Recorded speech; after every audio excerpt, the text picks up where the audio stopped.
Good morning all of you. आज हम लोग अपनी व्याकरण की पुस्तिका से पाठ 11 कारक पढ़ेंगे। जैसा कि आप सब पहली कक्षा में कारक के विषय में पढ़े और जाने, तो अब आइए आगे हम देखते हैं कि कारक किसे कहते हैं। संज्ञा या सर्वनाम की क्रिया के साथ भूमिका निश्चित करने वाले शब्द ही कारक कहलाते हैं। और जैसा कि आपको पता है, कारक के 8 भेद होते हैं।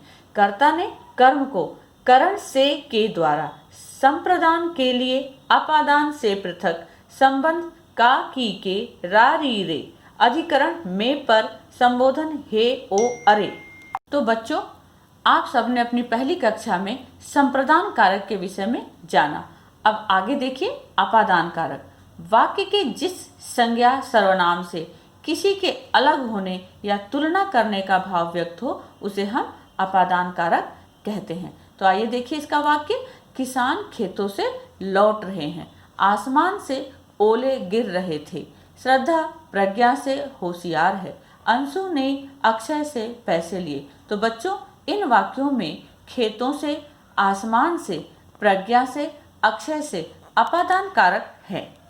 अब आगे देखिए संबद्ध कारक।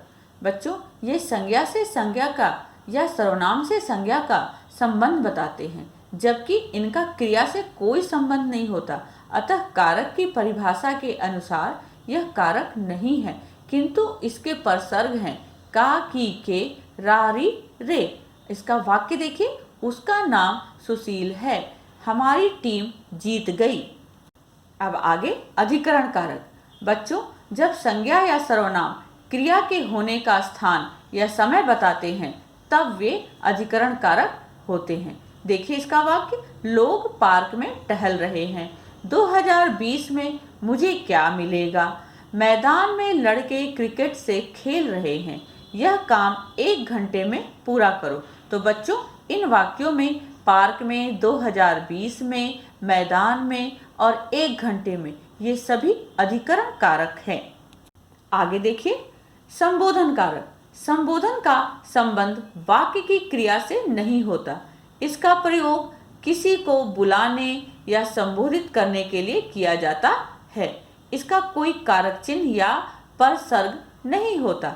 इसके लिए अरे, हे, ओ, भाई, भाइयों आदि का प्रयोग किया जाता है। इसको बहुवचन में संबोधित करते हुए अनुनासिक चिन्ह नहीं लगता, जैसे मित्रों, देवियों, माताओं आदि। बच्चों, कारकों के संबंध में ध्यान देने योग्य विशेष बातें देखिए। यदि वाक्य में कर्म अप्राणीवाचक यानी निर्जीव है तो उसके साथ कर्म कारक का विभक्ति चिन्ह को नहीं लगाया जाता। जैसे मैंने पत्र को पढ़ा अशुद्ध है, क्योंकि कर्म पत्र अप्राणीवाचक है और इसके साथ को नहीं लगाना चाहिए। अतः मैंने पत्र पढ़ा यह सही वाक्य है। आगे देखिए करण तथा अपादान कारकों का विभक्ति चिन्ह से है, परंतु ध्यान रखिए करण कारक के विभक्ति चिन्ह से का अर्थ है किसी वस्तु के साथ या किसी वस्तु के द्वारा, जैसे उसने चाकू से सेब काटा। कारकों के संबंध में ध्यान देने योग्य विशेष बातें हैं। करण तथा अपादान कारकों का विभक्ति से है, परंतु ध्यान रखिए करण कारक के विभक्ति चिन्ह से का अर्थ किसी वस्तु के साथ या किसी वस्तु के द्वारा, जैसे उसने चाकू से सेब काटा। अपादान कारक के विभक्ति चिन्ह से का अर्थ है किसी चीज से अलग होना। जुगनू संगीत के अध्यापक से सितार सीख रही है, देवेंद्र विपेंद्र से लंबा है, मंजू शेर से डरती है। करण तथा अपादान कारकों का विभक्ति चिन्ह से है, पर ध्यान दीजिए ऊपर के वाक्यों में काले मोटे छपे शब्द अपादान कारक हैं। विभक्ति चिन्ह को का प्रयोग कर्म तथा संप्रदान दोनों कारकों के लिए किया जाता है, परंतु ध्यान रखिए संप्रदान कारक के विभक्ति चिन्ह को से कुछ वस्तु देने का भाव व्यक्त होता है। जैसे मैंने हिमांशु को पढ़ाया, ये क्या है? कर्म कारक। मैंने हिमांशु को 10 रुपए दिए, ये क्या है? संप्रदान कारक। अब बच्चों कारक की तालिका देखिए।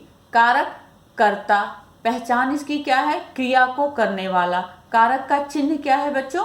ने। और इसका उदाहरण प्रखर ने खाना बनाया। दूसरा है कर्म, जिस पर क्रिया का फल या प्रभाव पड़े, इसका चिन्ह है को। मैं प्रख्यात को पत्र लिखूंगा।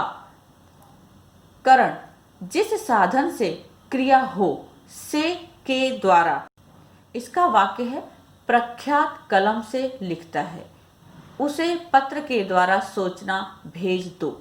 अगला है संप्रदान, जिसके लिए कुछ किया दिया जाए, को के लिए, इसका वाक्य है गरीबों को वस्त्र दो, मैं पिताजी के लिए कमीज लाया हूँ।